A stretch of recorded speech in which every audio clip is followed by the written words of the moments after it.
Un cordial saludo de bienvenida a esta nueva edición de las cuartas jornadas musicales versión virtual 2020 de la Escuela de Música de la Universidad de Talca, un proyecto colaborativo de profesores y estudiantes de nuestra escuela. En esta nueva edición tendremos maravillosos artistas invitados, además de la participación de nuestros profesores y los estudiantes a través también de su centro de estudiantes de música.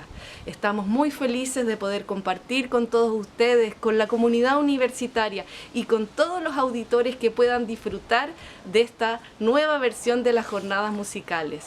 A través del canal de YouTube de nuestra Escuela de Música Utalca podrás ver y disfrutar de todas las clases, conversatorios, talleres de nuestras jornadas.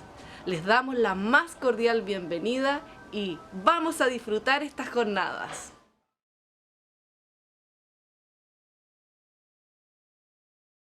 Bueno, gracias a todas las personas que están acá presentes, a Karina también que nos acompaña, y vamos a dar inicio a este conversatorio que tiene como título ¿Cuál es el aporte a la sociedad desde nuestro quehacer profesional y estudiantil? Nociones sobre ciudadanía, sujeto histórico y construcción de utopía. Eh, bueno, la expositora de este conversatorio será Karina Carrasco Geldrés, eh, historiadora de la PUC, licenciada en Educación Media de la Universidad de Chile y actualmente estudiante de doctorado en Educación en la UCM. Ha trabajado en diversos sitios de memoria en la región metropolitana, ha formado parte del equipo realizador de la obra de arte sonoro OM, Objeto Memoria, y actualmente investiga temas vinculados a formación ciudadana, artes, derechos humanos y formación docente. Sí, la descripción de esta actividad pretende discutir socialmente sobre lo que entendemos hoy por ciudadanía, participación social, estableciendo un vínculo con nuestro quehacer profesional y estudiantil. Se hace hincapié en el desarrollo de sujetos históricos conscientes capaces de construir utopías posibles a un año de octubre chileno. Movimiento social clave de nuestra historia actual. Bueno, esta idea, este conversatorio, surgió dentro de ese mood, la idea, con el propósito de fomentar la participación política, participación estudiantil, y en sí, la que nosotros como músicos y músicas debemos eh, hacernos partícipes. Entonces, bueno, con esto damos inicio al conversatorio. Ahora los vamos a dejar con Karina para que comience a exponer. Bueno, hola a todos y a todas. Me gustaría comenzar agradeciendo la instancia. Creo que desde una perspectiva de la participación ciudadana, este ya es un espacio bastante participativo, independiente de la cantidad de personas. La participación, y eso es algo que vamos a discutir ahora, tiene que ver también con que, aunque sean espacios pequeños, es la posibilidad de conversar y compartir ideas. Entonces allí en esa reflexión yo siento que este espacio ya es rico en sí, que podamos compartir, que podamos estar juntos de alguna forma en un espacio social que ahora hipotéticamente es un espacio social virtual, que es un cambio también en la concepción de ciudadanía y de participación, pero que justamente fortalece esto que es la posibilidad de compartir, de conversar y reflexionar juntos, que es distinto a la reflexión individual. Uno puede dar vuelta a muchas ideas en la cabeza, o con lecturas, o con un montón de otros estimulantes al pensamiento, pero que no es lo mismo cuando podemos dialogar. Y eso es justamente lo que agradezco de esta oportunidad. Por otra parte, también plantearles que esta exposición tiene mucho de teoría, bastante de mi posicionamiento como historiadora. Elaboré un PPT que de alguna forma nos va a permitir abrir el diálogo. La idea no es cerrarlo, no es que yo les vengo a dar ciertas certezas de conocimiento, sino que justamente que nos permitan cuestionar desde sus distintas experiencias, sus distintas vivencias, lo que de alguna forma yo he construido como una elaboración teórica sobre lo que es la participación ciudadana y también el rol que juega el arte dentro de esta concepción. Entonces, es de alguna forma ideas que nos van a permitir abrir un diálogo, ¿ya? Entonces, les voy a compartir pantalla. ¿Ustedes me confirman también que se vea? Sí, se ve. Súper, ¿Sí? ya. Entonces, como habíamos planteado y ya había mencionado Rodrigo, que de alguna forma esta experiencia y este compartir ideas tiene como centro la pregunta de cuál es el aporte a la sociedad desde nuestro quehacer profesional y estudiantil. Desde ahí, desde esta pregunta que va a ser central para la discusión que vamos a generar al final, vamos a revisar nociones sobre el concepto de ciudadanía, lo que es el sujeto histórico y lo que son las construcciones de utopía, ya que es algo que está bastante, de alguna forma, menospreciado, visto como algo no real, lejano a la realidad, pero que en realidad tiene bastante, desde algún planteamiento particular, tiene bastante de precisión en las posibilidades reales actuales.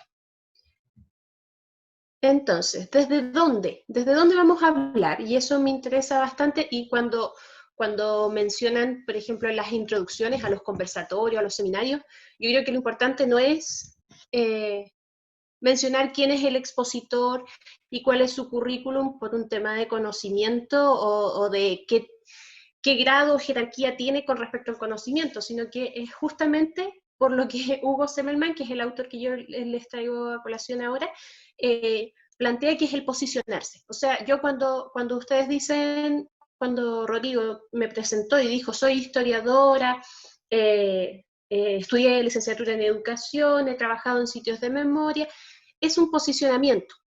Es decir, yo las decisiones que he tomado en mi vida me han llevado conscientemente a trabajar ciertos temas porque creo en ello que hay un rol social. Entonces, ya ahí partimos desde una noción que es importante de la ciudadanía, que el quehacer, lo que nosotros hacemos profesionalmente, cómo nos vamos construyendo profesionalmente y en nuestro quehacer social, es en sí, tiene un valor y un rol dentro de la sociedad. Entonces, Hugo Semmelmann nos plantea dos citas que traigo acá, pero que son para que ustedes puedan aproximarse un poco al conocimiento que él plantea. Hugo Semmelmann fue exiliado chileno en la época de la dictadura. Él participó activamente como sociólogo en la Unidad Popular y se fue exiliado a México. Entonces allí fue donde desarrolló toda su teoría más fuerte y que hoy día tiene de hecho un instituto de pensamiento latinoamericano.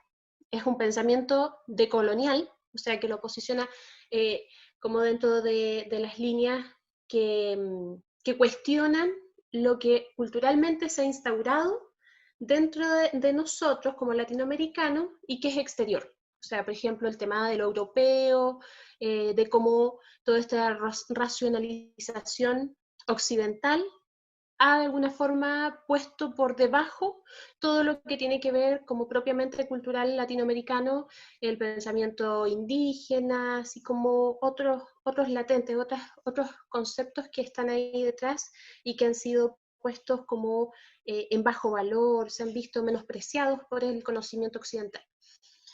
Y él plantea que el cambio de la sociedad no se resuelve solo con una propuesta valórica o un mero discurso o un mero acto de voluntad. O sea, no basta con querer cambiar la sociedad, no basta con tener un discurso de lo que yo quiero que sea la sociedad, sino que supone tener conciencia de las posibilidades. O sea, algo que él siempre planteaba en su discusión era que Chile, con la Unidad Popular, tuvo discurso, quería llegar a una vía al socialismo por vía democrática, quería todo el tema de la reforma agraria, que se extendiera la propiedad de la tierra, que fuera más fructífera, tenía todo un planteamiento cultural que ya les voy a mostrar unos detalles que son muy importantes, pero quedó en el discurso.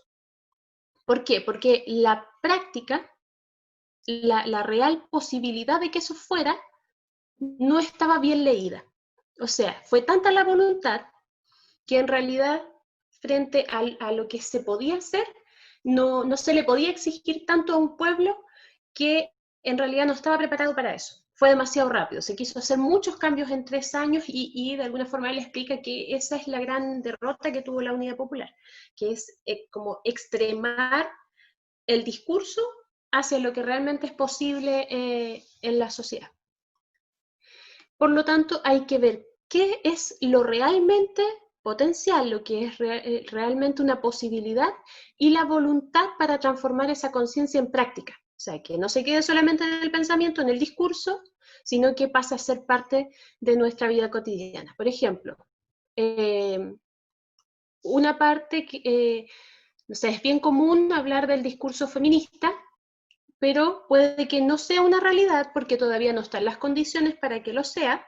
Entonces, si hablamos de un pensamiento feminista en una época donde todavía no había derecho a que la mujer fuera a la universidad, donde todavía era pensado el pensamiento feminista como inferior al del hombre, entonces tenemos ciertas condiciones que en la realidad, que en la cultura, no permiten que eso sea una posibilidad inmediata, sino que hay que construir un camino, hay que hacer cambios en la sociedad para que eso pueda ser real. Es construir la posibilidad. No sé si se entiende. Ahí es como ir paso a paso. No todo es inmediato. Entonces, hoy día podemos hablar de un pensamiento feminista y de un desarrollo mayor de ese pensamiento porque se ha ido construyendo históricamente la posibilidad de eso. Y por otra parte está el juego que hace con el rol. El rol, dice, impide hacer algo. Es lo que limita, va generando los parámetros de lo que podemos hacer. El rol es la función institucional, es el orden impuesto socialmente. O sea, por ejemplo, tenemos un rol masculino, cuando decimos el hombre trabaja, y solo trabaja, no cuida a los niños o no cocina, y ahí vamos limitando, vamos de alguna forma dentro de la institución familiar, vamos limitando qué es lo que puede o no puede hacer el hombre. ¿Ya? Es el orden impuesto socialmente y de alguna forma es el respaldarse en el rol. Cuando uno dice, es que yo soy hombre y no puedo cocinar, ese respaldarse en el rol es una manera de evadir responsabilidades con uno mismo. O sea, no solo el rol se limita, sino que al final el que se limita es el ser. Entonces ahí tenemos varios conceptos que nos van a ayudar a entender lo que vamos a plantear a continuación. Para entender esta vinculación que ustedes me plantearon de pensar la ciudadanía, el ser estudiante y de alguna forma el rol del artista o de la profesión o de alguna forma el quehacer que uno tiene con respecto a la sociedad, me di una vuelta como con respecto a ciertos conceptos y planteé como de alguna forma el punto inicial la persona.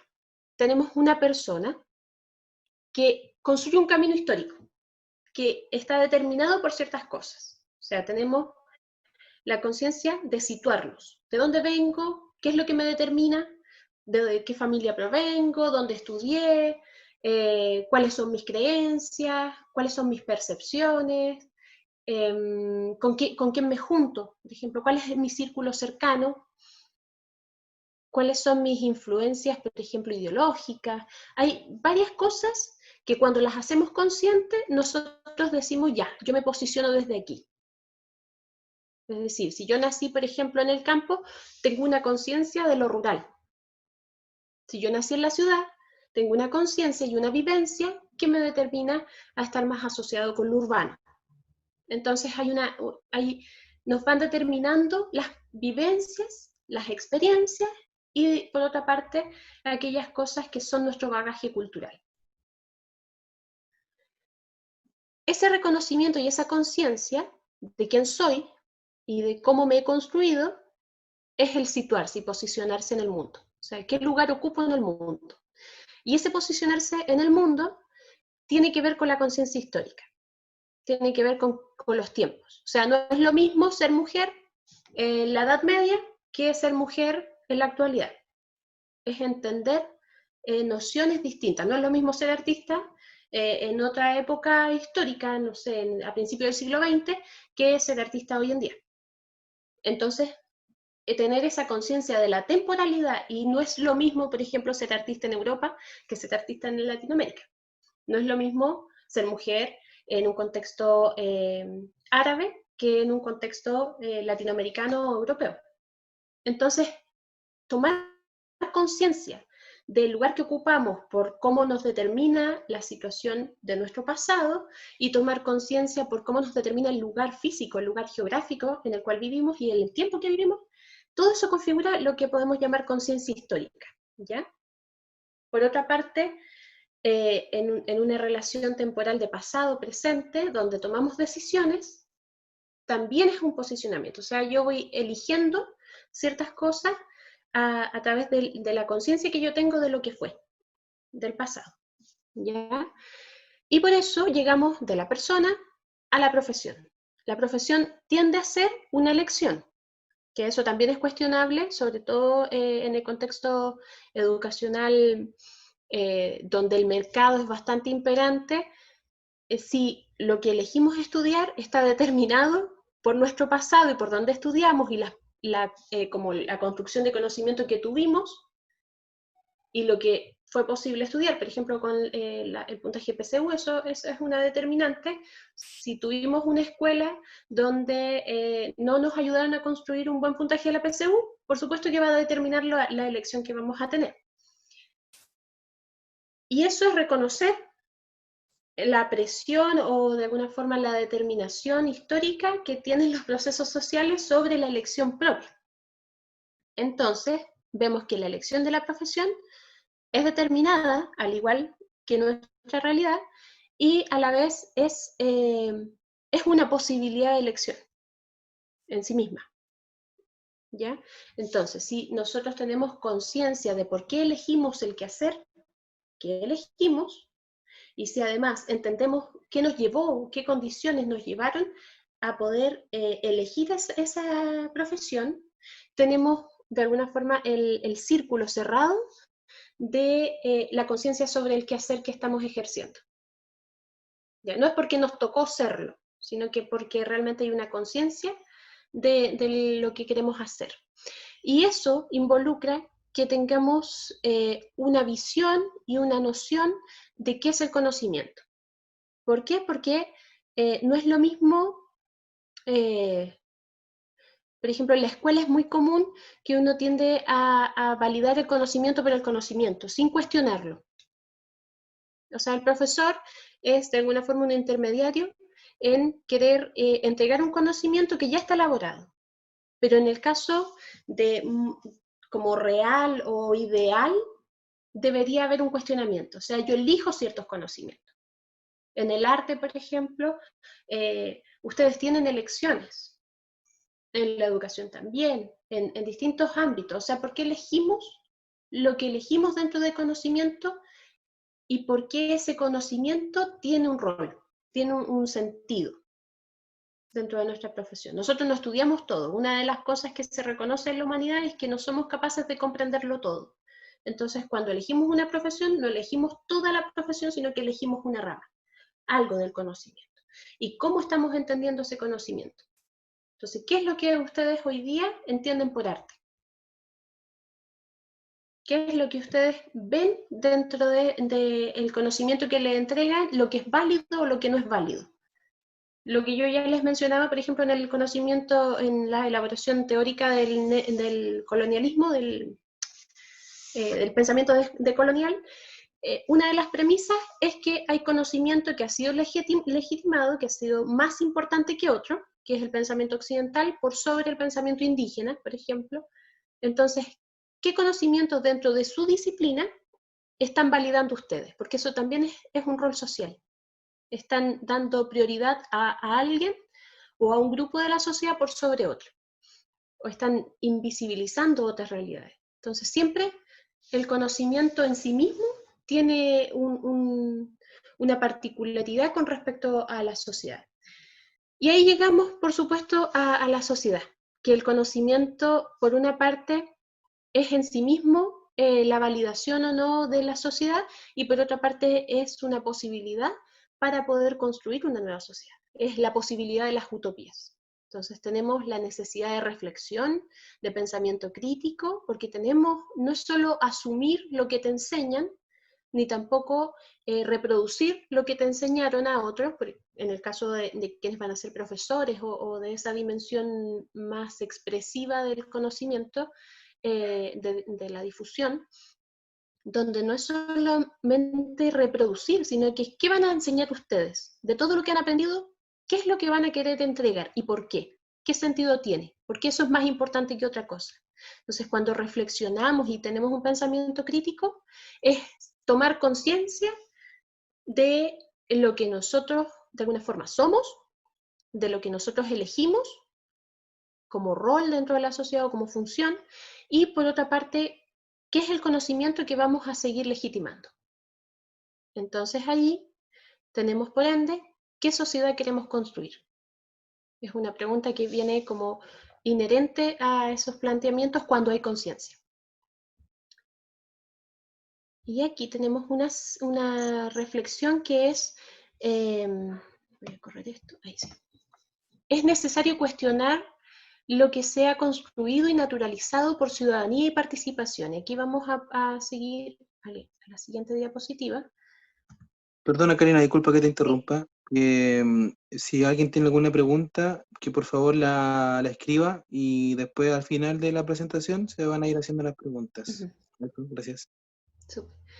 Entonces, ¿qué entendemos por ciudadanía? Después del planteamiento que les mencioné, ¿qué estamos entendiendo por ciudadanía? ¿Y qué es lo que se ha construido? O sea, ¿qué nos enseñaron en el colegio? ¿Qué es lo que se sigue reproduciendo como ciudadanía?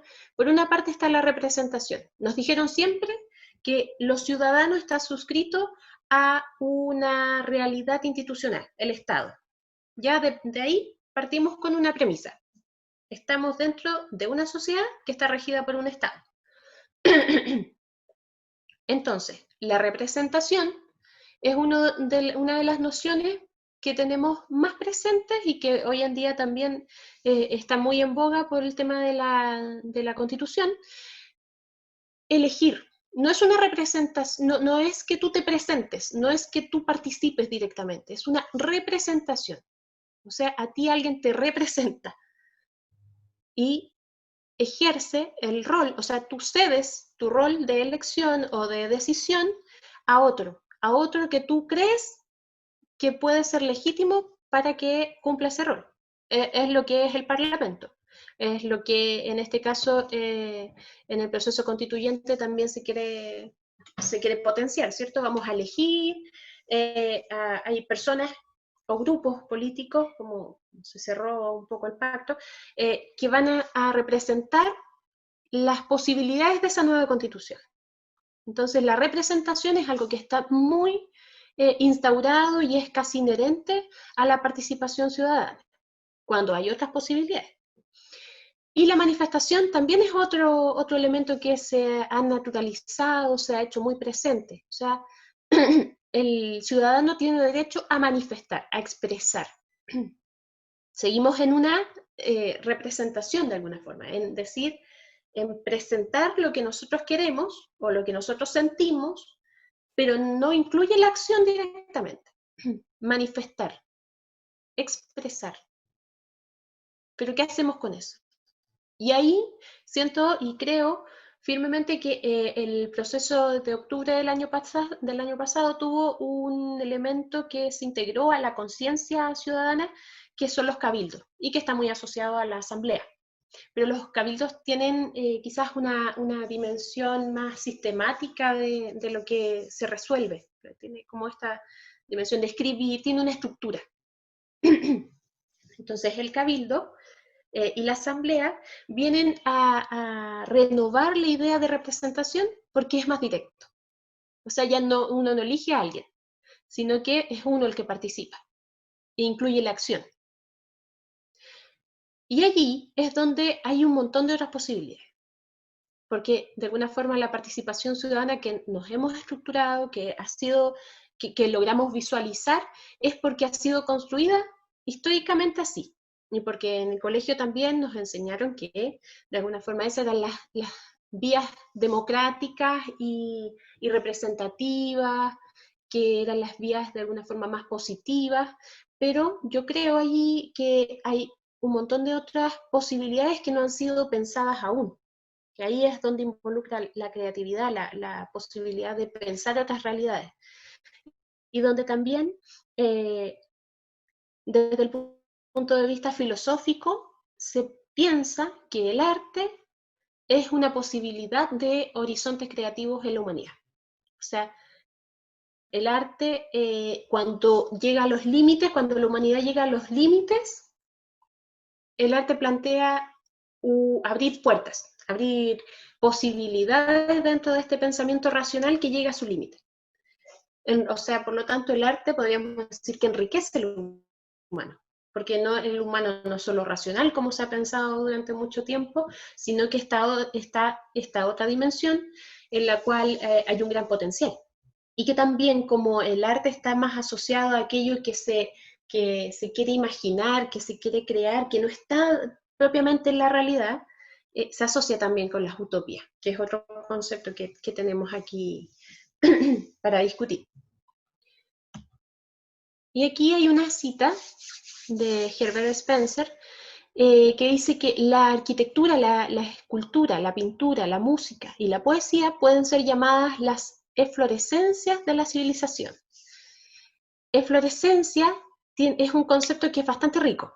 ¿Por qué? Porque de alguna forma nos trae la posibilidad de pensar aquello que se vuelve polvo, que se desintegra. Entonces, así como está planteado en la cita, es como desarmar la civilización. Pero también tiene otra connotación que es la de erupción, de como sacar todo afuera de la civilización. Entonces, esa descripción yo la encontré muy potente porque pone en énfasis el rol que ha tenido el arte, sobre todo después del Holocausto, que es un hito para la humanidad porque uno ve que la modernidad, que toda la civilización, lo que se había construido como posibilidad de progreso, que es una erupción de la civilización, es decir, un florecer, como sacar todo fuera de aquello de la civilización, fue responsable de una de las mayores masacres humanas, el genocidio, como es el caso del Holocausto o la Shoah. Entonces allí tenemos esta dimensión de fluorescencia como erupción, como sacar de alguna forma fuera todo el potencial, porque realmente pensar el Holocausto es pensar que llegó el progreso, la modernidad, todo el pensamiento de la industrialización, es llevarlo a los límites.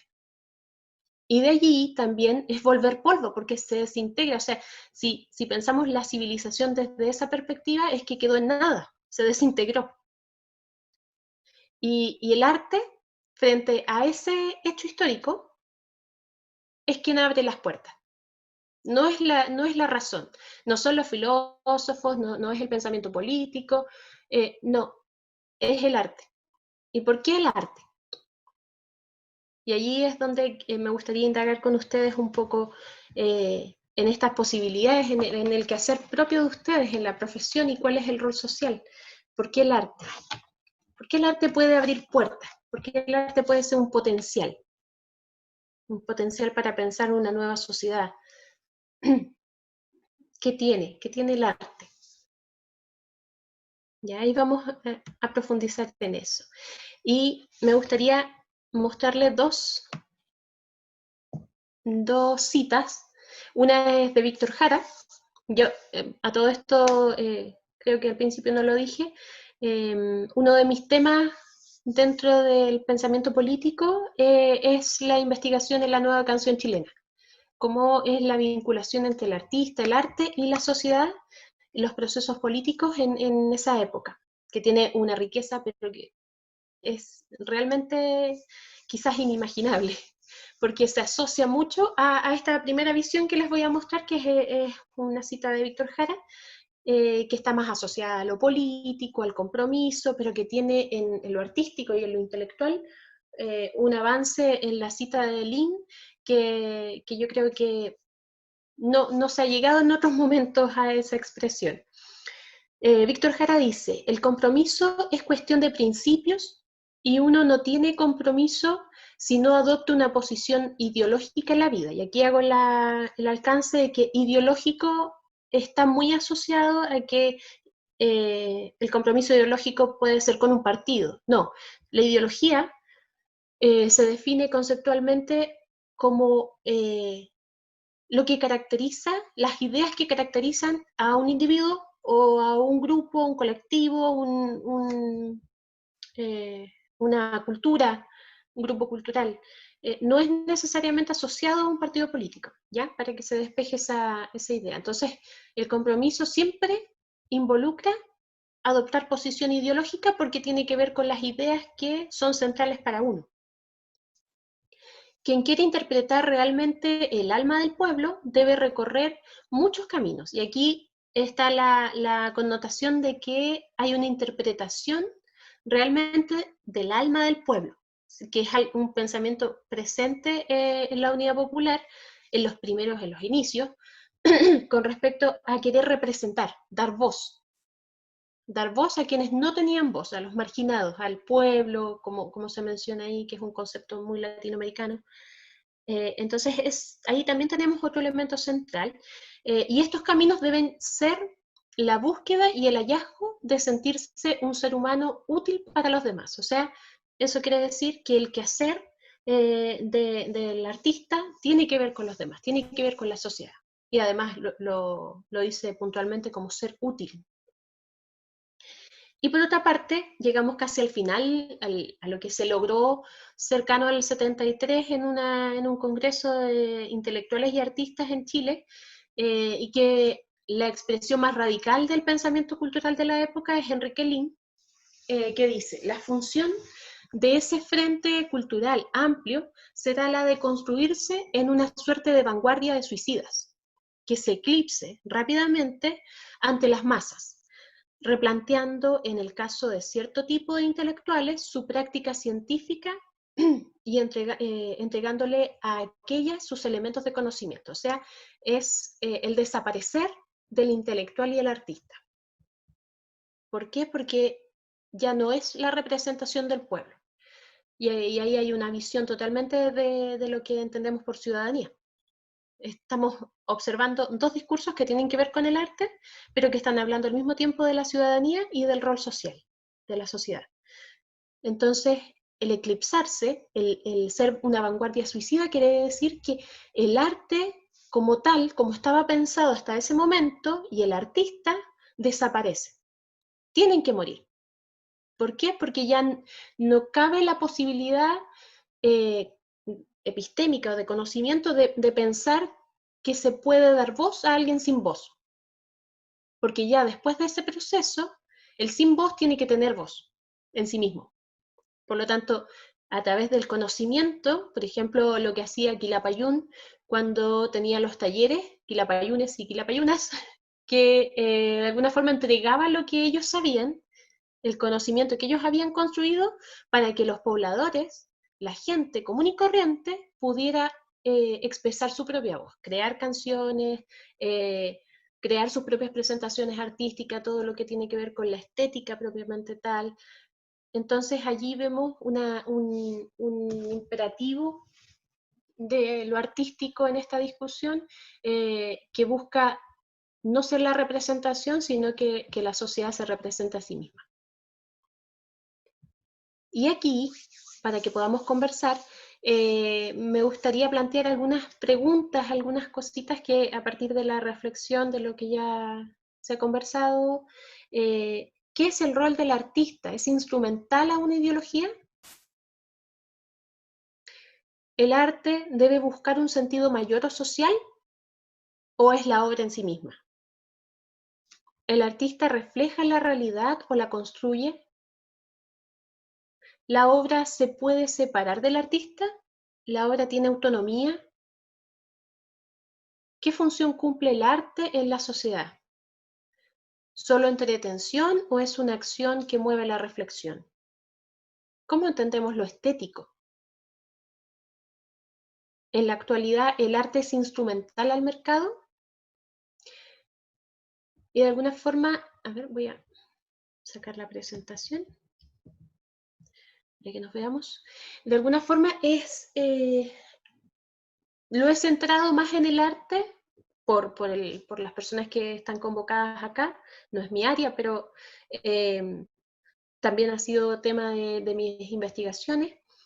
Y creo que es central entender, porque ustedes son estudiantes todavía, pero también dependiendo qué es lo que vamos a entender por artista, se pueden considerar artistas o no. Y dentro de ese conocimiento ustedes están con el centro, como con el epicentro del conocimiento en el arte. Entonces por eso lo puse, lo resalté como elemento para discutir sobre ciudadanía y para discutir también sobre la participación que tienen ustedes hoy. Así que si quieren pueden... Karina, ¿puedes dejar puesta ¿no? la proyección de las ¿La pregunta? Por favor. Ya.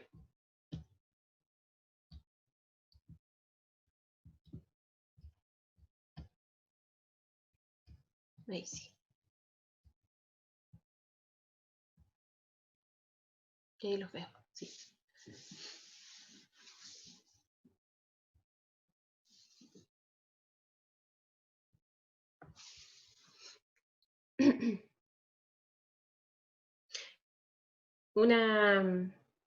Mientras se motivan a comenzar a dialogar, a mí me pasó en algún momento cuando yo empecé a desarrollar toda esta línea de investigación en derechos humanos, que me preguntaban, pero lo estético.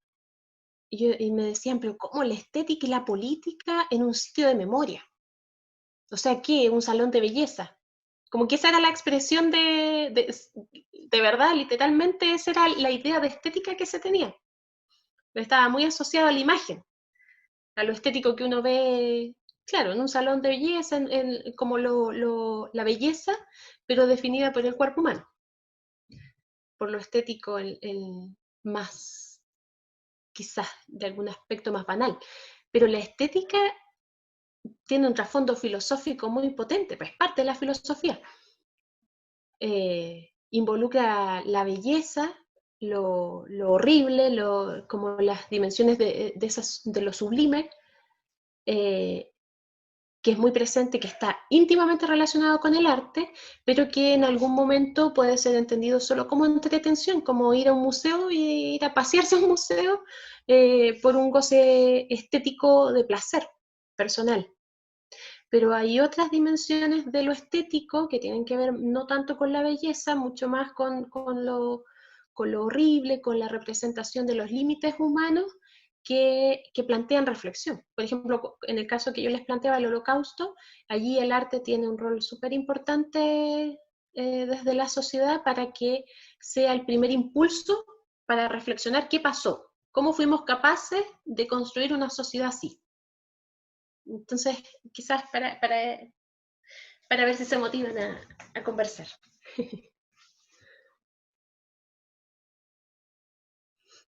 Sí, yo quería decir algo que una de las preguntas que dice ahí dice ¿qué función cumple el arte en la sociedad? Si es solo entretención o una acción, si es solo entretención o una acción que mueve la reflexión. Me recuerdo que muchas veces en la época de octubre la gente que salía a tocar, músicos que salían a tocar, muchas veces se cuestionaba por qué tocar lo que tocar, es decir, eh, por ejemplo, yo me acuerdo que una vez unos chicos, ya toquemos esta, y era como el Galeón Español, así una cuestión así, como que nada que ver con el contexto, y como que otro chico dijo, oye, pero toquemos otra cosa, si esto como que no viene para el momento, ¿cachai? Entonces, ahí a mí me hizo pensar que, claro, ¿por qué la música, qué rol cumple dentro de un contexto como el que sucedió en octubre? Y entonces eso también da a entender, bueno, ¿y el arte tiene que ser en función a los movimientos sociales? ¿O el arte puede ser en función al yo personal? Y creo yo que, a mi parecer personal, tiene que ser vinculado a la sociedad, pero tampoco es que se tiene que dejar de lado el artista que trabaja desde el yo personal, porque al final igual es un trabajo que a otra persona le puede llamar la atención y le puede hacer sentido y puede tener una misma búsqueda, y al final la búsqueda es perfeccionarnos como seres humanos.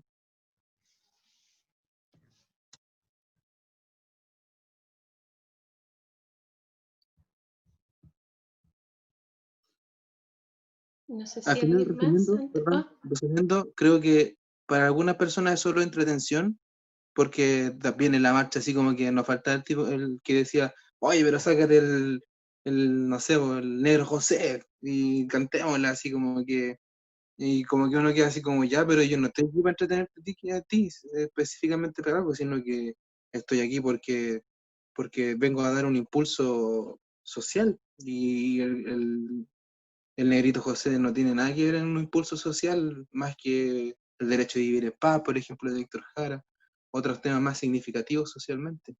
Como que muchas veces creo que se nos ve como una mera entretención, más que un rol más combativo, por así decirlo, entre comillas. Yo quería decir, el rol del artista es instrumental a una ideología. Y la otra pregunta que dice, ¿el arte debe buscar un sentido mayor o social? Yo creo que el rol del artista también tiene un rol pedagógico. Sobre todo cualquier tipo de artista, sea músico, pintor, tiene un rol pedagógico el cual debe manejar, debe tener en su conciencia, porque el día de mañana lo va a tener que usar para que dentro de la población puedan haber más artistas y que tengan una ideología artística exclusivamente.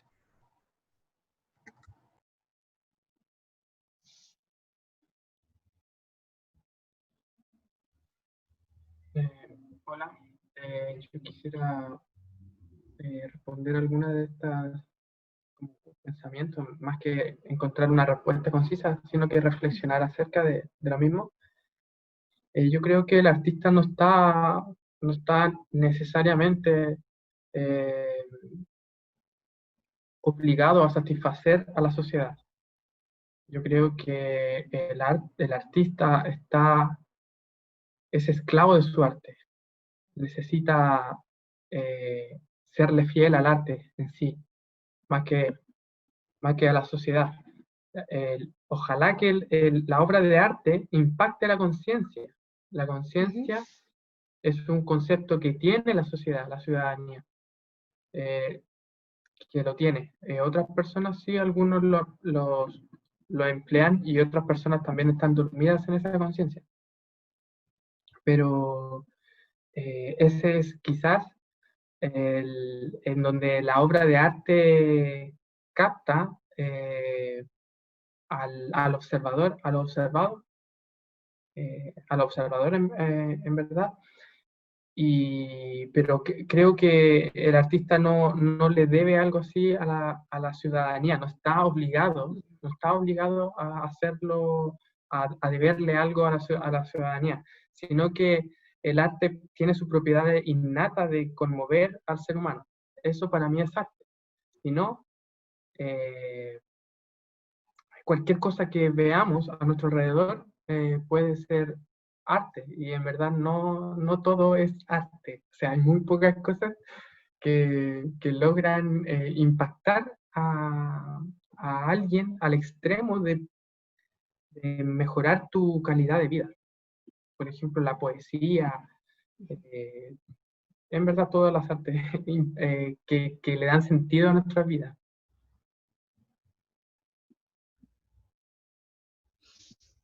Voy a reaccionar a algunas cositas, como para que sigamos profundizando en esas reflexiones. Por ejemplo, cuando el artista hace una obra que se aproxima mucho más a lo individual, a lo que está viviendo, está sintiendo, y eso, para que sea artístico, apela a lo simbólico, ¿cierto? A los signos, porque no es un lenguaje racional, no es un lenguaje, no es la palabra en sí misma, sino que hay algo de simbólico que permite que el arte, por ejemplo, trascienda en los tiempos, porque es un símbolo que va más allá de la época o del momento histórico. Entonces, cuando hablamos, por ejemplo, un artista habla del amor, puede estar pensando en la persona que ama, pero al hacerlo simbólico y hacerlo arte, trasciende a esa persona que ama. Entonces apela a la humanidad. ¿Y eso no sería social? O cuando se menciona lo de la conciencia, que el arte remueve al ser humano, ¿y eso no sería social también?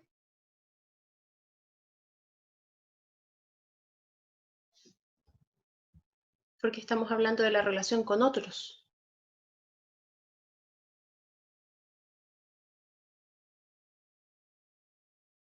O lo social se restringe a lo político, por eso ahí, ¿qué estamos entendiendo por social? Por un lado, yo siento de que, o sea, conozco el muralismo mexicano sobre todo, que fue un arma muy potente a la hora de poder manifestar una protesta y que adquiera la bandera social, eh, pero por otra parte el muralismo en sí ya expresaba otros valores humanos tremendos. Entonces, fueron pocos artistas que tomaron esta bandera a través del muralismo de transformar eh, la música como un medio político para obtener algo. También puede ser visto como un arma de poder. La música, la pintura, todo. La Iglesia Católica creó a los grandes artistas de la historia, entonces eh, puede ser, eh, puede ser que la persona le dé un sentido muy particular. No sé qué dicen mis compañeros, no estoy tratando de generar discusión. Yo pienso de que en sí si ponemos como ejemplo una obra, a pesar de que quizá el artista, el músico, música, la hizo de una forma personal, eh, esta obra al ser expuesta, presentada, de cierta forma, a pesar de que yo haya como apelado a mis sentidos en ese momento, a mis sentimientos, esos mismos sentimientos pueden llegar a otras personas, por lo cual deja de ser de una parte propia esa obra, o más que nada el sentimiento, y eso es lo que logra llegar a un público más grande, más personas, y lo que da espacio a la interpretación. Y yo por eso siento, como dice Karina, igual de que eh, igual tiene un sentido social, como desde esa perspectiva, de como los músicos, músicas haciendo arte al final.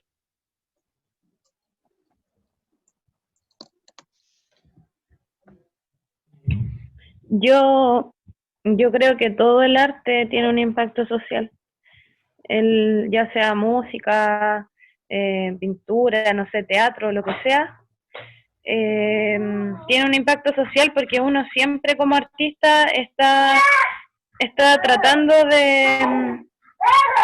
de concretar algo, de hacer algo.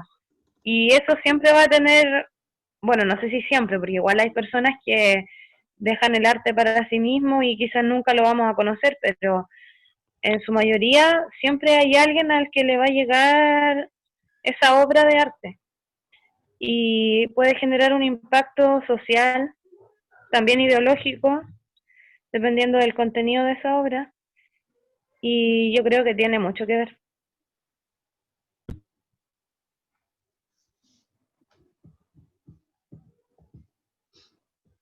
Y con respecto al conocimiento, ¿ustedes qué opinan? Porque las universidades tienden a privilegiar el conocimiento de la música docta.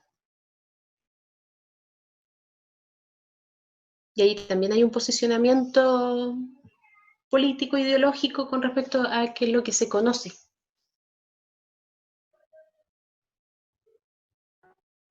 Es que en nuestro país al menos yo encuentro que no hay mucha cultura respecto a la música docta, entonces en general en los colegios los niños y las niñas no conocen mucho de ese ámbito, entonces después si ellos y ellas no continúan ese camino es difícil que algún día lo conozcan, a menos de que no sé, sepan de eso por otro lado, se culturicen ellos mismos. Y es poco lo que es como poco hay como una élite, yo creo, en el país o en la sociedad respecto a la música docta. Entonces no es como, no abarca tanto público, tampoco es, no sé.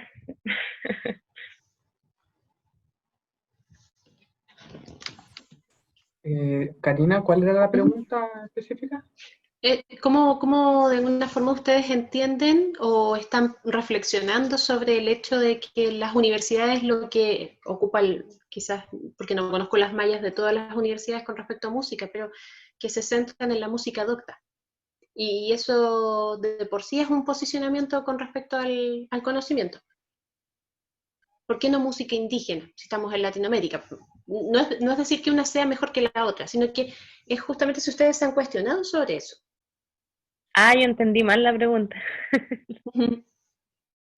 Pero lo que tú aportaste, Antonia, es súper relevante, porque allí hay una valorización de por qué es importante estudiar la música docta.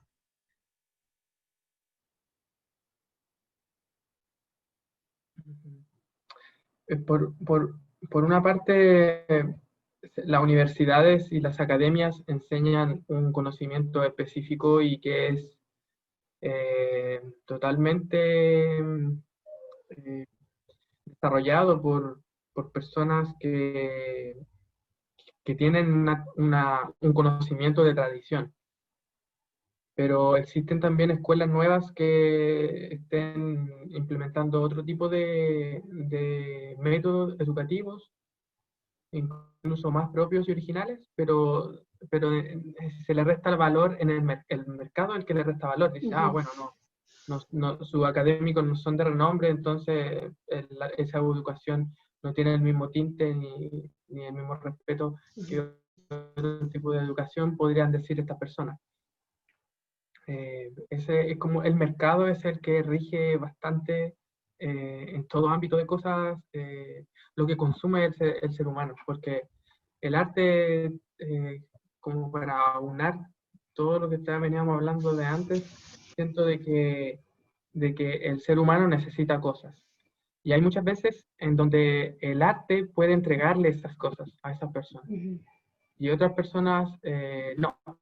Dicen, en su vida no influye para nada el arte porque estas personas necesitan una cosa específica y que, el arte no se los da, entonces no genera impacto en ellas. Y por otro lado, decir de que la gente no tiene mucha cultura, o que Chile es un país con poca cultura. Yo creo que eso es un pensamiento del año 84, 85, bien antiguo en cuanto al año que estamos viviendo, porque Chile tiene un montón de personas capacitadas en un montón de rubros. Uno cree que, que somos bastante ignorantes en ciertos temas, y si miramos hacia otros países, no encontramos de que estamos tan mal. Obviamente, si hablamos de tango, los que más saben son los argentinos, más que los chilenos. Pero sí existe, yo que no consumo folclore, sé que existe una calidad tremenda en folclore chileno, y que es súper valorado para los latinoamericanos. Pero los europeos también valoran los latinoamericanos. Pero el latinoamericano de aquí, el que no valora, es sus raíces, porque en verdad es digamos, como un forastero en su tierra. Hay muchos forasteros en Chile que no le interesa la tierra, no le interesa la recolección del trigo, no le interesa muchas cosas. Entonces el arte funciona mucho como tándem o conector entre las necesidades del ser humano.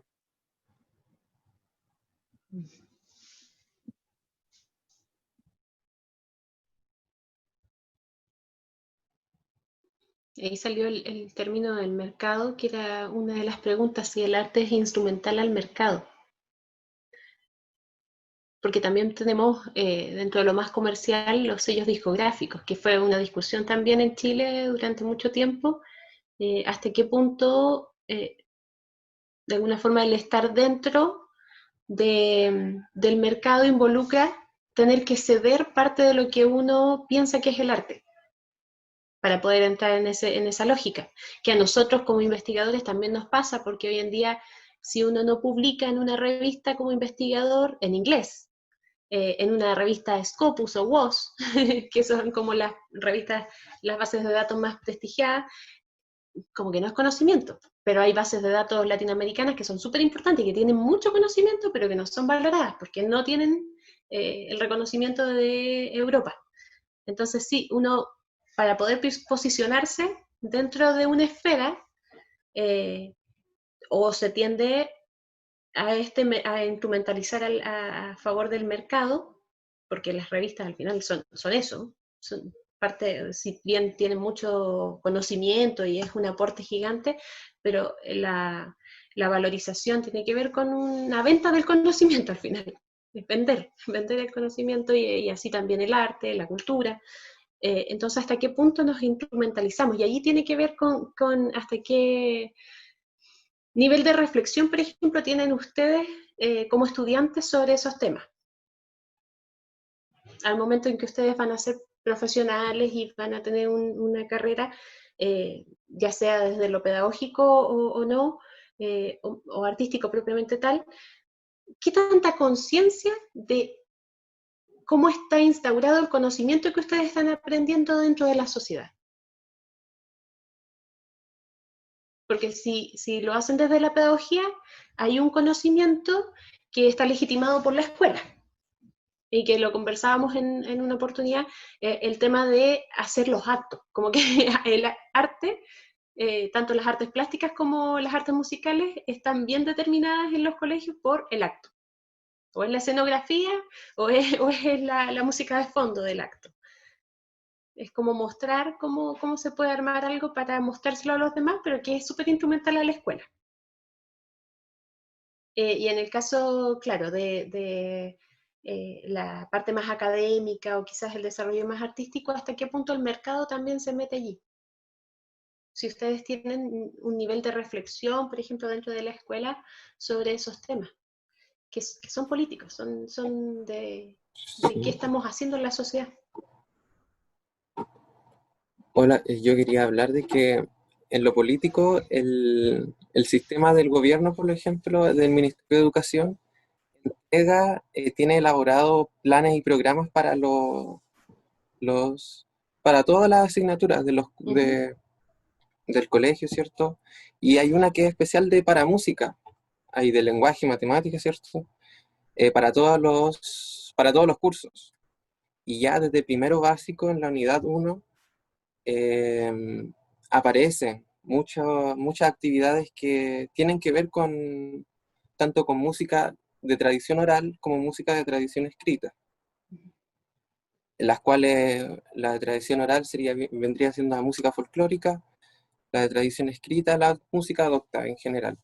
Y ahí ya viene incluida mucha música tanto contemporánea como música del periodo clásico, y música folclórica también exclusivamente nacional. Solamente de artistas nacionales, tanto desde años antiguos, música de pueblos originarios, y música chilena actual, o sea, lo que suena actualmente, que también está incluido ahí en los planes y programas. Y por lo tanto, hay un currículum nacional, el cual se respeta y incluye solamente a los artistas nacionales en este caso, lo cual ya vendría dando una mayor soberanía cultural en cuanto aquí al arte que se requiere, y no dependiendo, cortando un poco los lazos ya con lo europeo. Por ahí vendría siendo como en la actualidad, vendría viéndolo yo desde mi punto de vista.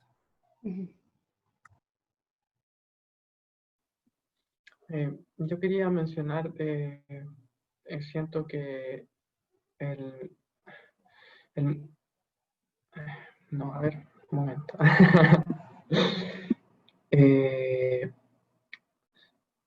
Por una parte, yo creo que podría cambiar esta realidad en cuanto al mercado y todo lo que conlleva, la misma educación impuesta que puede ser elitista, no sé, pero siento de que nosotros, la gente, eh, solamente respeta una opinión cuando proviene de alguien que ya tiene un posicionamiento. Y por lo tanto, se perpetúa el sistema de mercado que hace que mueva el mundo.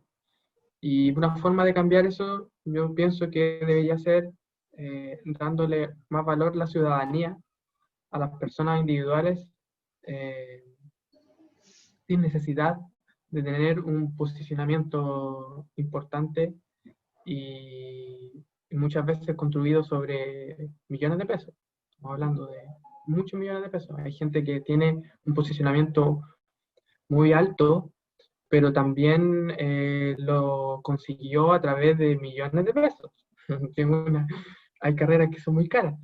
Entonces, ahí uno dice, ah, bueno, pero es que esta persona tiene renombre, entonces vale más que esta otra persona que no tiene nada, no tiene nada de un posicionamiento de alto valor, sino que tiene muchos años de trabajo, de experiencia, que eso no es considerado tampoco, o sea, existe una consideración, pero es infra por a través del posicionamiento de cual se habla académicamente, ¿no? Y eso muchas veces se queman fábricas porque pusieron a una persona que tiene un cargo en su currículum, tiene un nombre, hartos datos que lo respaldan para ser el jefe, pero esta persona no tenía tantos años de experiencia y el que tenía toda la experiencia fue el que cuidó a la fábrica anteriormente y se jubiló, y pusieron a este otro que falló por un error de experiencia. Entonces, la ciudadanía siento que podría darle más valor a las personas naturales con no tanto respetar el posicionamiento, y así también ir cambiando el hecho de que hay personas que valen más que otras y en verdad todos valemos lo mismo, todos somos importantes y todos tenemos que cuidarnos. Siento que por ahí va, que podría haber un cambio cuando la ciudadanía considere de que todos importamos y no que chuta, lamentablemente tú eres del porcentaje que sale desfavorecido, entonces lo lamento, tienes que sufrir y superarlo. Eso como que es una pena, porque es lo que vive el pueblo hoy en día, que es, pucha, a mí no me corresponde beneficio, a mí no, mi sistema de salud es pésimo, yo me estoy enfermando en mi trabajo diariamente para darle plata a una fábrica, estoy dando mis mejores años de mi vida, mi juventud en un trabajo que me está destruyendo la espalda, y así. Entonces, mientras no nos consideremos como que todos somos todos importantes, esto es difícil cambio. Y el arte eh, cambia las mentalidades, o por lo menos hace que ciertas personas piensen parecido y haya un pensamiento común.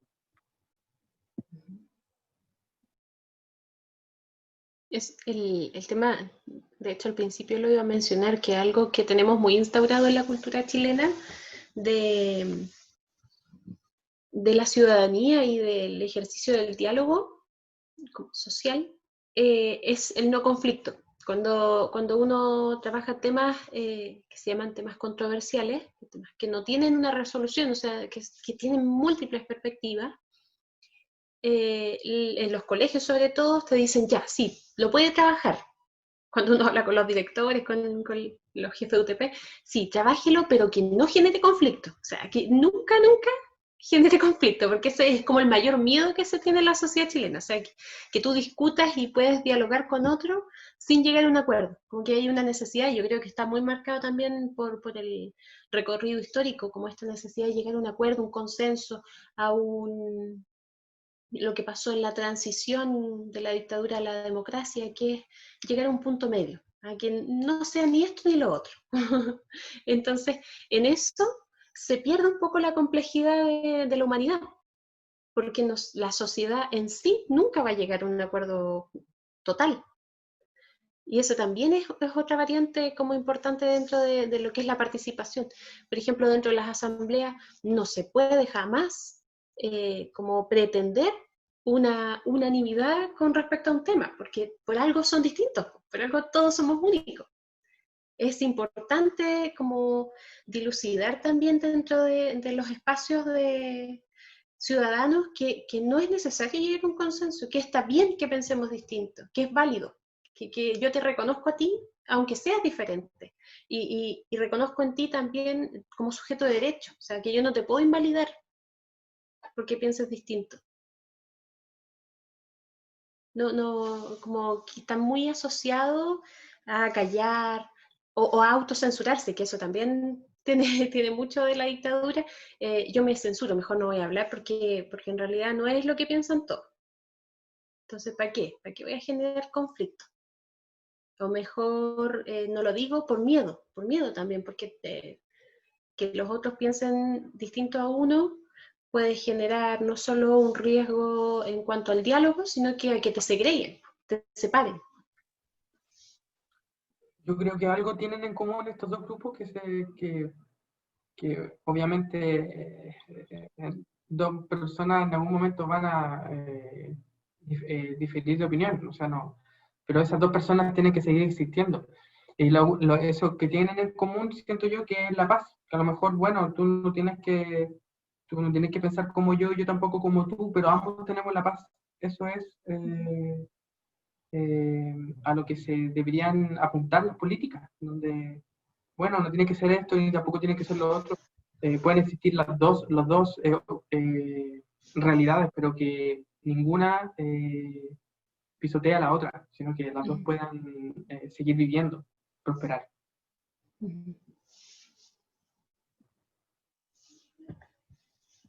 Una cosa que quedó muy a la vista en octubre fue el tema de las injurias imperialistas que se ven, que vienen desde toda la existencia, tanto del Imperio Romano, el Imperio Alemán, después ahora actualmente el imperio estadounidense, que hace una injuria contra los demás países, metiéndole cierto tanques y guerra y todo eso.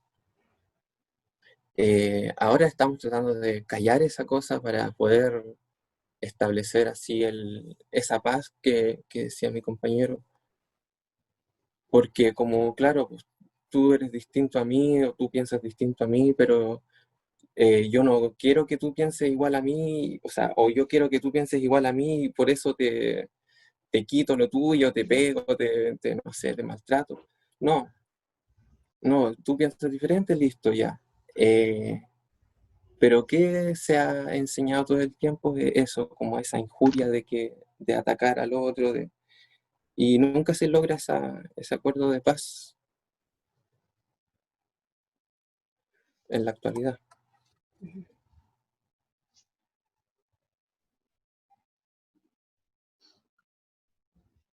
Hay una cosa que bueno, desde mi trabajo lo he podido observar, sobre todo cuando he estado de observadora de derechos humanos en distintas manifestaciones, es que pasa la vulneración de derecho, que es evidente por parte de carabineros hacia los manifestantes, que no hay duda, pero hay otro elemento que es más sutil, que no nos habla del Estado, porque para que haya una violación de los derechos humanos es el Estado. Es un agente del Estado que vulnera derechos a una persona. No es, si yo vulnero los derechos, no sé, de algún compañero que está aquí, de Rodrigo, por ejemplo, por poner un ejemplo. Si yo vulnero sus derechos, es una falta al derecho civil. Por ejemplo, no sé, agresión, violencia física, asesinato, por ejemplo. Son esas categorías, homicidio. Es lo que vemos en el derecho como de registro más civil, una agresión de un civil a otro civil. Pero la diferencia y lo que hace específico la violación de derechos humanos es que es el Estado el que te vulnera los derechos, porque es una contradicción. El Estado es el que tiene que garantizar tus derechos, el que tiene que protegerlos, pero es él el que los vulnera. Entonces, por eso hablamos de derechos humanos, de vulneración de derechos o violación de derechos humanos, cuando es el carabinero hacia el manifestante, pero no al revés. Eso es una vulneración, bueno, que tiene unos códigos particulares porque es un agente del Estado y maltrato de obra carabinero se llama específicamente, pero si lo ponemos como de igual a igual, son seres humanos, el manifestante y el carabinero. Y se genera una, un rechazo a la otredad, es como que se objetiviza, se hace un objeto. Por eso se puede vulnerar, por eso se puede maltratar o violentar. El carabinero hace objeto a la persona, es un manifestante más, no le ve cara, no le ve ninguna particularidad que lo haga humano, sino que es el que tiene que atacar, y que es lo que pasa en las guerras en general. Y por otra parte, el manifestante también ha llegado a ese grado de objetivación con respecto al carabinero. Viéndolo desde el punto de vista así súper, como de punto medio de alguna forma, se genera la violencia de ambos lados, porque ya está legitimado, como que al final es una guerra, como un enfrentamiento, porque está en el nivel que se supone que debería existir el derecho a defenderse. Pero al final, desde el punto de vista social, desde el punto de vista más filosófico, se está anulando al otro de igual a igual. Estamos anulando a la persona. Y allí hay toda una reflexión, sobre todo, por ejemplo, a cosas tan naturales como es decir, cuando en las marchas se grita, Paco Cafiche del Estado, Paco culiao, hay distintas manifestaciones de esa otredad, de ese otro, que lo hace no ser una persona social, ¿me entienden? Y que pasa en la mayoría de los casos de hechos extremos, como son el Holocausto, donde en vez del nombre se le pone un número. se objetiviza, se saca todas las características humanas que puede tener el otro. Entonces, allí, en esa participación social que hemos naturalizado, también hay una dimensión de otredad que justamente es el arte la que la posiciona de la mejor forma, podríamos decir, porque permite ver al otro como ser humano, permite identificarse a través de lo simbólico. O sea, si veo que nosotros, por ejemplo, en el tema de los mosaicos en Memorial Paine lo veíamos mucho, da lo mismo de qué ideología seas o quién seas, siempre vas a entender que la paloma blanca es un símbolo de paz. No necesita mayor como reflexión porque es un elemento simbólico muy legitimado. Entonces, que independiente de si es un carabinero o no, por ejemplo, lo va a entender y va a empatizar, porque es la persona, se apela a la persona. Y eso es algo bien particular porque justamente hasta ahora no se ha llegado a otra disciplina o a otro saber, otro conocimiento que no sea el artístico que pueda apelar a eso, al reconocimiento de la otredad. Porque era lo que ustedes decían. No se apela tanto a lo social como instrumentalizado, sino que es al reconocimiento del otro, de sentimientos, de cosas en común.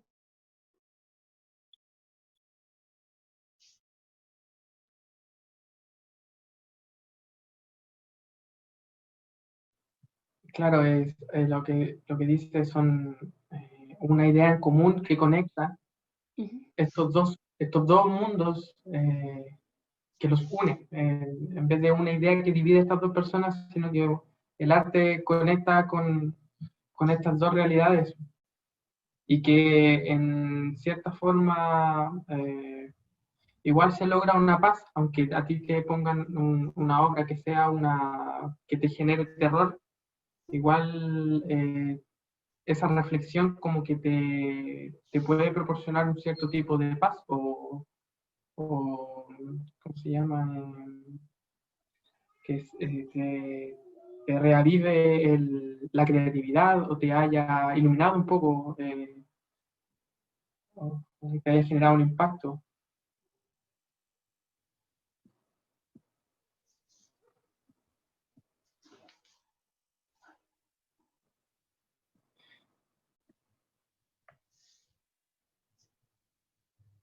No sé si quieren, son las 8:30, no sé si quieren seguir, que sigamos discutiendo o sienten que ya estamos más o menos como en una reflexión más acabada.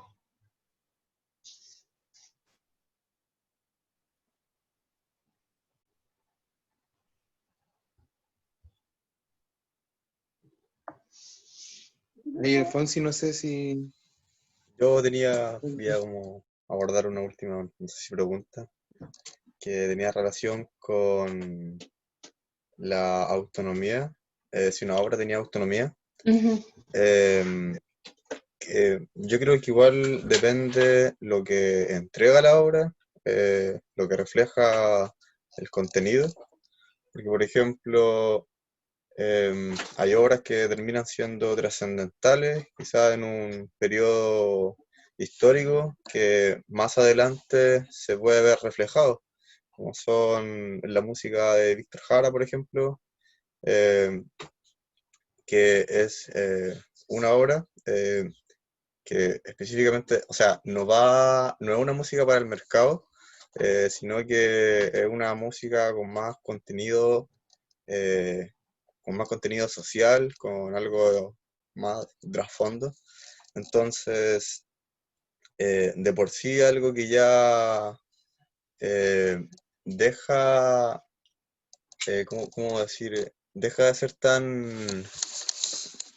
Tiene como la interpretación y se puede presentar en distintas oportunidades, donde todas las personas se pueden conectar con eso. Entonces, la obra de por sí tiene un carácter distinto, siento yo. Y así con otras obras trascendentales, pueden ser de periodo clásico, no sé, barroco, que al final el contexto es lo que lo enmarca, siento yo. Y eso en relación como a responder quizá a esa pregunta, porque dice si puede, entonces no es como generalizar todo, que toda la hora. Entonces, eso es lo que yo pienso al menos.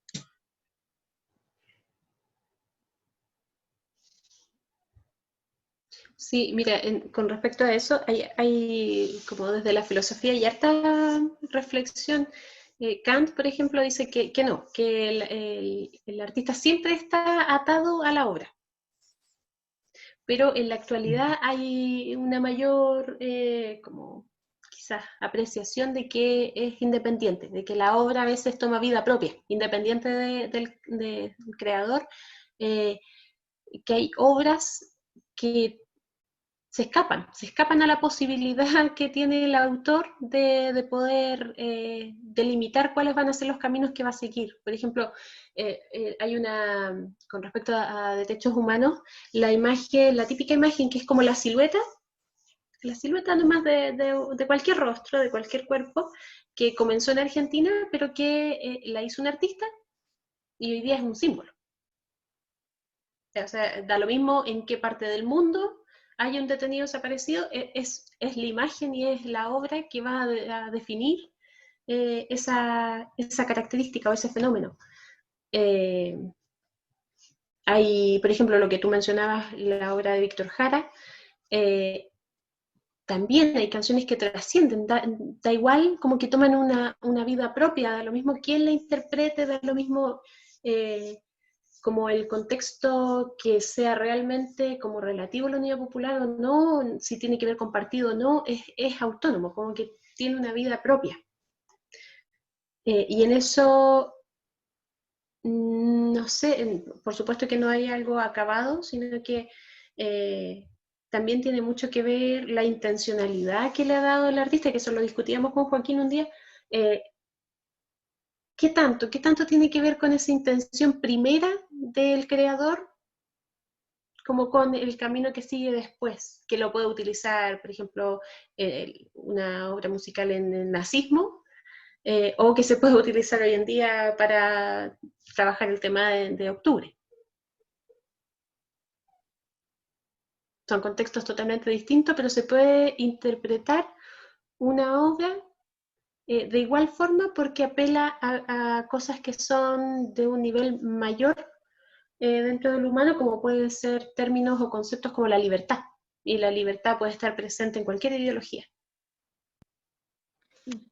Claro, para complementar eso que dice Karina, en una oportunidad, o sea, el nacionalsocialismo cuando estaba saliendo a flote después de la crisis que tuvo Alemania, y de que la gente viera de que era la opción para poder sacar a la Alemania de la crisis económica, y que de por sí teóricamente lo hizo, porque sacó, se tiró para arriba Alemania después de lo que le impusieron después de la Primera Guerra Mundial, y la temática era, claro, pues eso, la libertad y todo eso, y en esa oportunidad los músicos de la Filarmónica de Múnich, creo que fueron, no me acuerdo, interpretaron la novena sinfonía de Beethoven. Entonces, claro, pues como ese simbolismo, los nacionalsocialistas lo ocuparon como con ese signo de libertad en esa época, y nosotros también lo utilizamos ahora, pues, en octubre, pero con otra, desde otra perspectiva. Entonces, claro, pues, ese era mi aporte complementario que quería dar en ese sentido.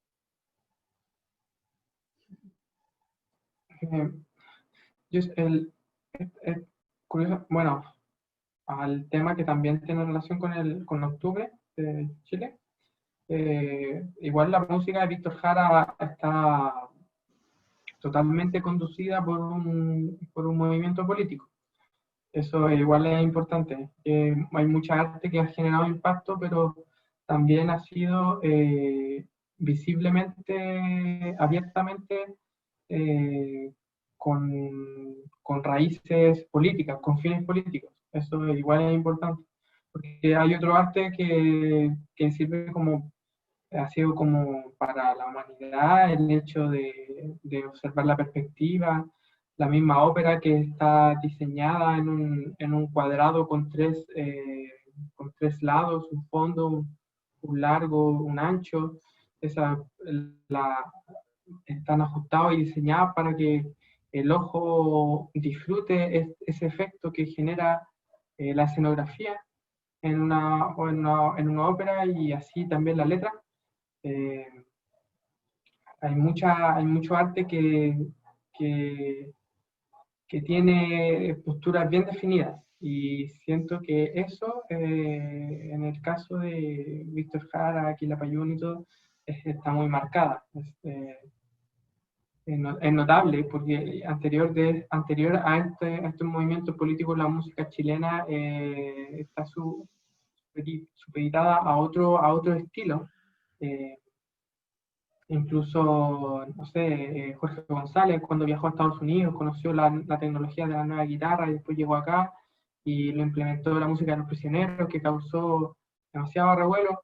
Entonces, va como todo de la mano, ¿no? Con la centralización y la globalización, porque no sé si todos los seres humanos estén de acuerdo con vivir en el campo y estar en la mañana e ir a quitarle la leche a la vaca. No, hay gente que quiere otras cosas. Entonces, no podemos eh, ignorar es que bonita ese estilo de vida, también tiene que existir todas las realidades posibles. Y la música eh, no sé si lo permite, y el artista no sé si lo permite tanto, porque también depende del mercado, porque también no podemos vivir del arte, necesitamos comer, y ahí todos están sujetos a, ese, a esa necesidad primitiva. Todo se reduce a eso. Incluso eh, en cuanto a la naturaleza del ser humano, de la belleza femenina en el hombre, que percibe el hombre, la estabilidad que percibe la mujer en un hombre con éxito, metafóricamente, que genere dinero, que genere también alimentos. Son cosas que están en el ojo humano desde el más primitivo. Sí, mira, en Sí. eso que mencionabas tú del uso, por ejemplo, de la guitarra eléctrica, también en la Unidad Popular era todo un tema. Porque, claro, los jaivas, los blobs, por ejemplo, eran súper mal vistos. Eran como rechazados por la nueva canción chilena en la generalidad, porque no tenían un discurso político como bien definido, pues eran los hippies. Entonces los Ya, hippies estaban mucho más asociados a lo gringo. Es claro. como esa libertad más no tan política, sino que desde un vivir libre. El- Entonces, claro, eran súper rechazados. De hecho, las revistas de la época, en La Ramona, que era la revista de las Juventudes Comunistas, aparece mucho esa crítica de que eran los que fumaban pito, y eran los que tocaban guitarra eléctrica porque eran súper gringos. Entonces, y hoy día los jaivas y los blogs, quizás los blogs son menos conocidos, pero tienen una asociación como si cayeran en el mismo saco que la nueva canción chilena, como que son del mismo grupo, y en realidad dentro de la discusión de la época era súper criticado, y fue justamente Víctor Jara que los apadrinó, por lo menos a los blogs, para incluir toda esa como estas nuevas perspectivas de la música, para no quedarse como en lo más tradicional de la música folclórica, sino que incorporar la guitarra eléctrica. Por eso el derecho de vivir en paz tiene guitarra eléctrica, lo tocan con los blogs. Sí, es curioso eso, porque justo también la música de los jaivas, la altura de Machu Picchu, con la poesía de Pablo Neruda, Uh-huh. y en los años 60 o 70, el hipismo y la marihuana, y esa libertad que es como ya extra corporal y del sistema, sino que es espiritual. Y la guitarra eléctrica ahí está presente en la música, en la psicodelia, Sí. y como la liberación del ser más allá del cuerpo.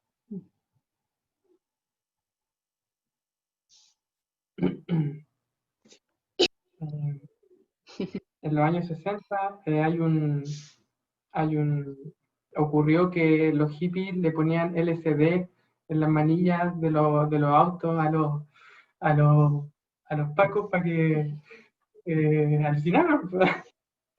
Qué loco. Hacían eso como para que despertara, la policía como despertara, y hubo un grave accidente donde hubo una revuelta y parece que murió harta gente producto de eso, Del efecto. del efecto. ¿Sí? Se imagina disparando a todas las personas. Súper loco. Sí, pues yo creo que tenemos implicancias del arte donde también motiva acciones quizás más irracionales del ser humano, que no solo esta parte racional de la participación política, sino que justamente hay acciones artísticas, sobre todo en performance, que motivan más acciones fuera de la razón. Definitivamente yo creo que el punk ha matado gente. El punk sí, el heavy metal también. Increíble que la música también genera cosas positivas y buenas, pero también puede generar conflicto y por lo mismo que el punk yo creo que sí ha provocado muertes. Hay otra dimensión de lo social con respecto al arte, pues, a la música. Claro. Sí. Sí, hay pequeños como quizás conceptos o ideas conceptuales que se tienden a confundir, porque tú cuando en los años 70 se hablaba de la música política, hay varios conceptos. Se habla de la música panfletaria, de la música, de la politización de la música, y no recuerdo, bueno, está la democratización de la música, o del arte en general, que es cuando se abre, cuando la gente tiene mayor posibilidad de acceder a la cultura, y la politización de la cultura en general, para no referirme solo a la música, tiene que ver con un compromiso, como un poco más cercano a lo que plantea Víctor Jara. Y la música panfletaria es ya la que está determinada. O sea, no es el artista el que, según su posicionamiento, crea, sino que es la ideología la que determina lo que crea. Que es un poquito, podríamos verlo en la Unión Soviética, en contextos donde es más totalitario, donde hay un lineamiento de lo que se puede o no hacer cultura, según la ideología. Que esas son como diferencias importantes.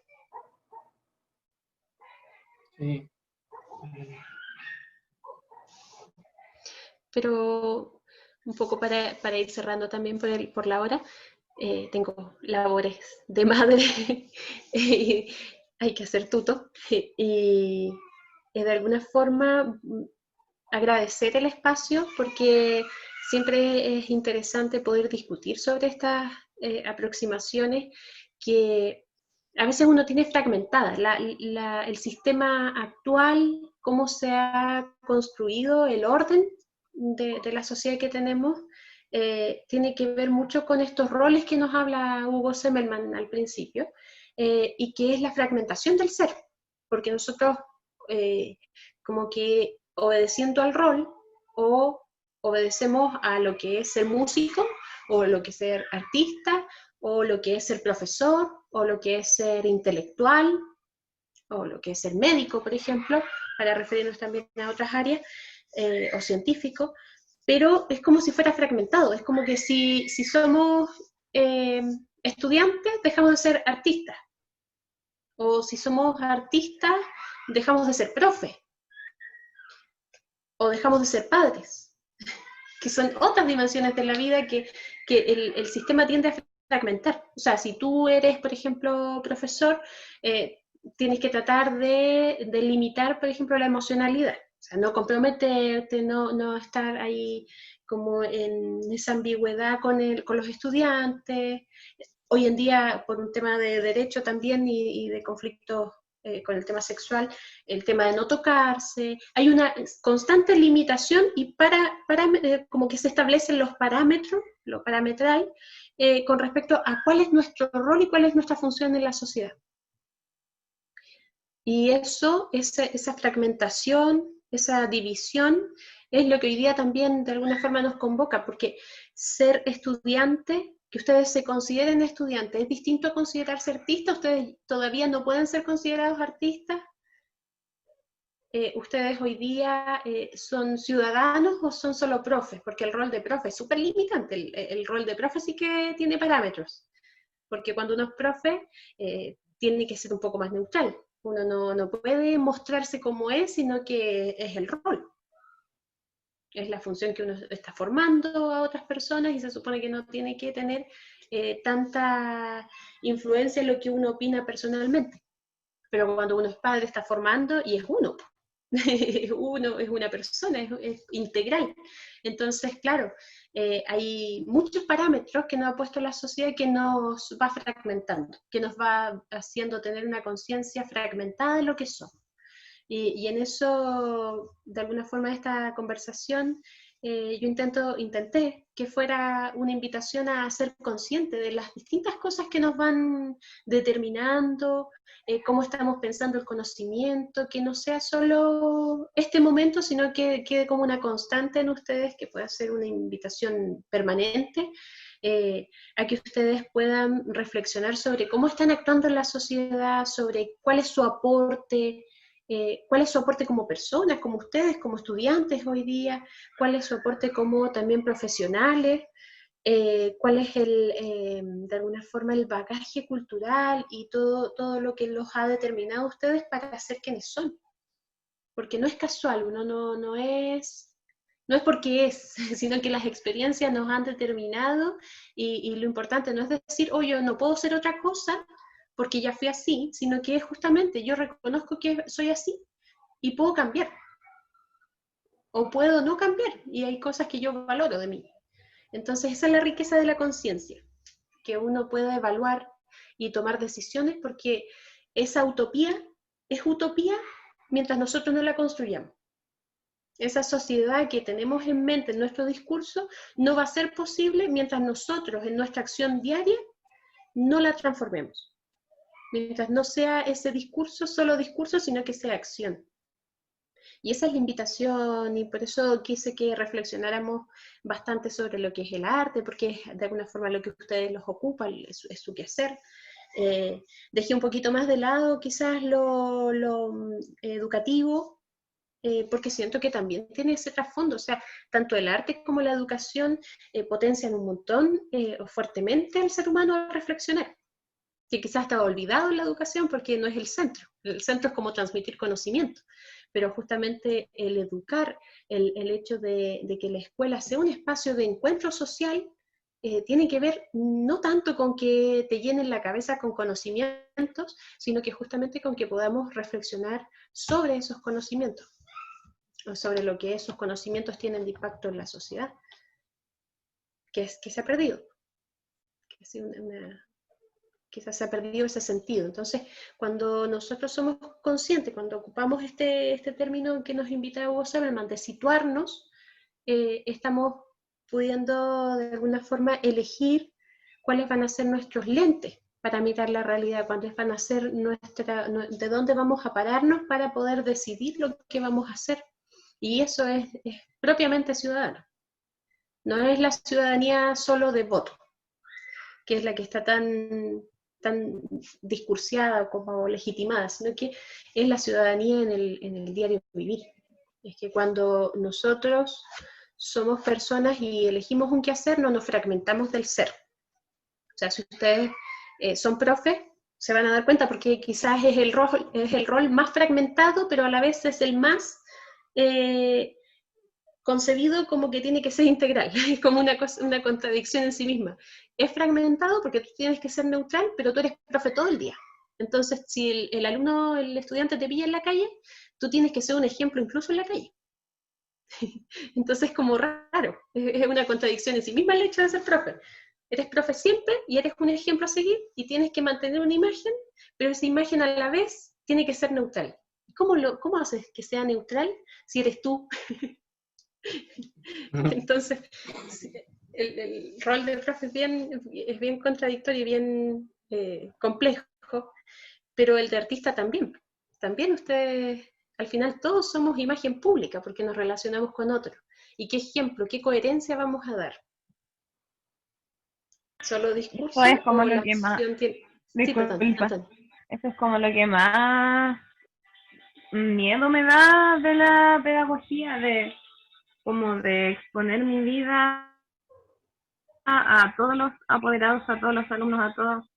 Y, y sobre todo ahora que las redes sociales, hasta en las redes sociales uno, no sé, pues va a tener quizá a los alumnos y alumnas, entonces como que en toda tu vida vas a estar en torno a ser profe, vas a vivir así como decías tú, en otra, como en una vida paralela, como de ser mamá, de ser, no sé, de estar en tu casa y tener tu imagen así como tal, como persona, y a la vez también tener como una vida paralela, creo yo. Como extraño, igual. Sí, pues es extraño y no debería ser lo normal, que uno como que sea dos personas a la vez o que se desdoble, sino que hay, justamente por eso la conciencia, creo yo, que ayuda a unar esas vidas que uno las ve como paralelas, pero que en realidad no lo tienen que ser. Que no debería haber algo en uno que afecte el ser profe. Porque si no hay algo ahí, por ejemplo, si uno quiere esconder algo o pensar que hay algo que no corresponde al rol de profe, ¿por qué? ¿Qué hay ahí detrás? Todas esas reflexiones son súper importantes. Yo sé que hay un montón de cosas estereotipadas también en la sociedad que a uno lo hacen, claro, ser parte del rol. Eso Hay es una, hay una mejoría de la social, de más conciencia, pero igual sigue segmentada. Tiene elementos muy antiguos, muy arcaicos, que ya no deberían correr o son retrógrados, que se siguen perpetuando en el tiempo y deberían expandirse esas imágenes que proyectan porque son legítimos de los años 70, de los años 60. Que Chile tiene un pensamiento, no ahora, pero en algunos aspectos sí se nota de que es muy marcado, muy antiguo, muy cómodo, de lo que también tiene relación con el patriarcado también.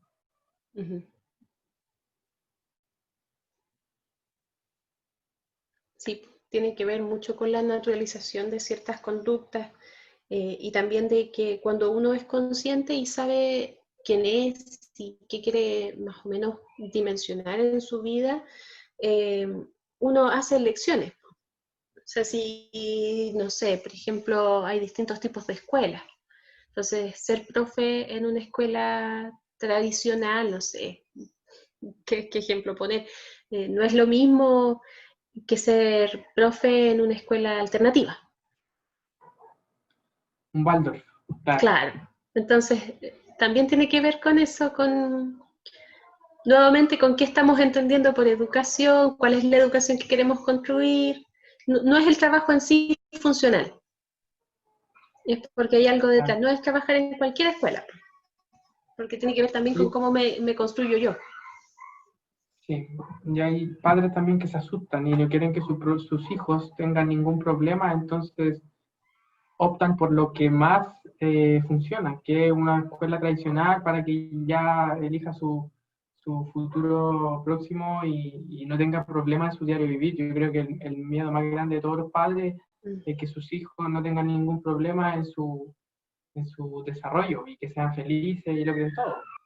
Esos son miedos que impone un poco el Estado y también el pensamiento de los padres, pues si dicen, bueno, yo voy a criar a mi hijo a través de mis miedos o a través de otro sistema educativo, que no sé, si el niño tiene que viajar a un campamento Y yo, oh, me da miedo porque me da miedo que le pase algo, entonces no le doy permiso.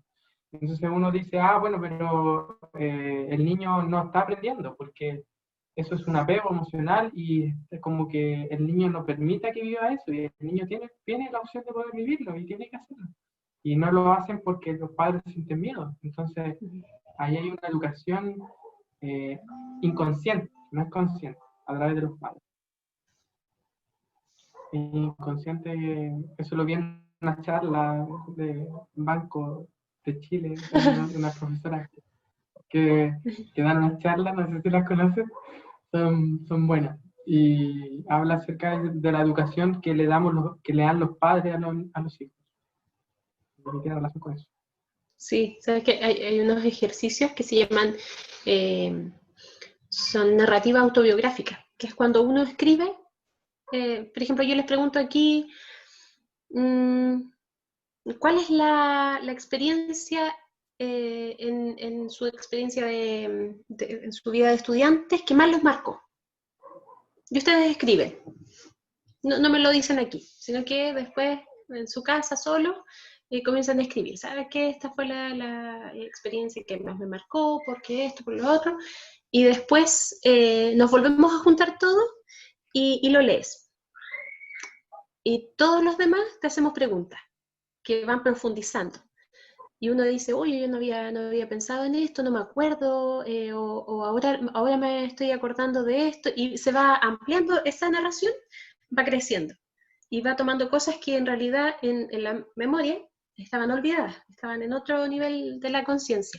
Entonces se van haciendo conscientes y uno puede llegar a dilucidar de por qué eso es lo que más te marcó educativamente. Yo tengo la experiencia, por nombrar una aquí, cuando dentro de las veces que he podido hacer ese ejercicio con personas, donde dijo, uy, fue como súper emotivo, porque ella dijo, yo al pensar este ejercicio, me di cuenta que la experiencia que más me marcó fue que mi papá me pegaba cuando hacíamos ejercicios de matemática. Entonces, yo ahora cuando enseño, tiendo a ser agresiva con los estudiantes cuando no entienden.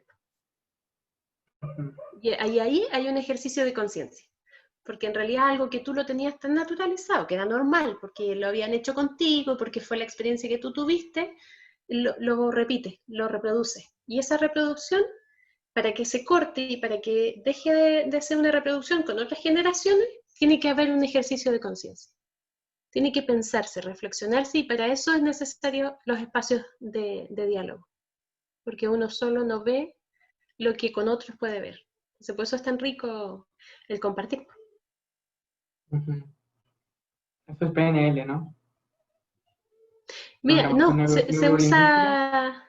se usa pedagógicamente en la investigación acción participativa, que es para que los mismos profesores puedan generar cambios en su escuela. Que no es que un investigador X le venga a decir lo que tiene que hacer, sino que es que él tiene que descubrir las soluciones.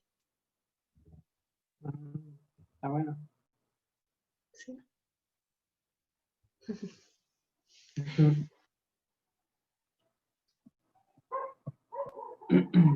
Eso, pues no sé si quiere, o sea, si cerramos, si que tienen algún comentario final. Yo al menos... me parece... Dale de nuevo, Kepler. Pero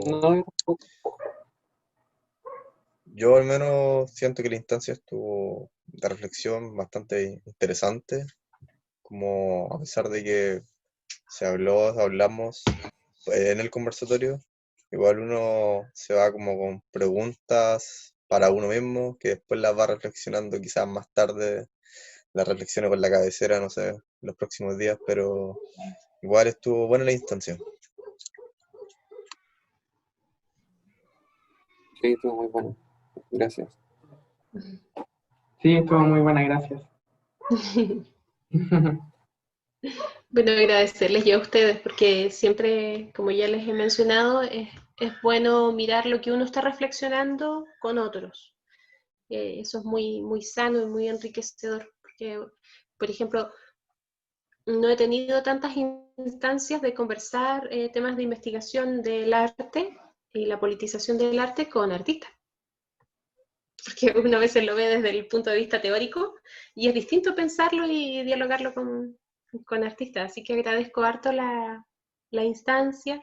Lo mismo con el tema de ciudadanía, porque una cosa es verlo también desde la teoría y desde la práctica educativa, pero también en estos otros espacios, como es lo universitario, es otra dinámica. Así que muy agradecida. Espero que no haya sido tan aburrido. No, fue interesante. Gracias.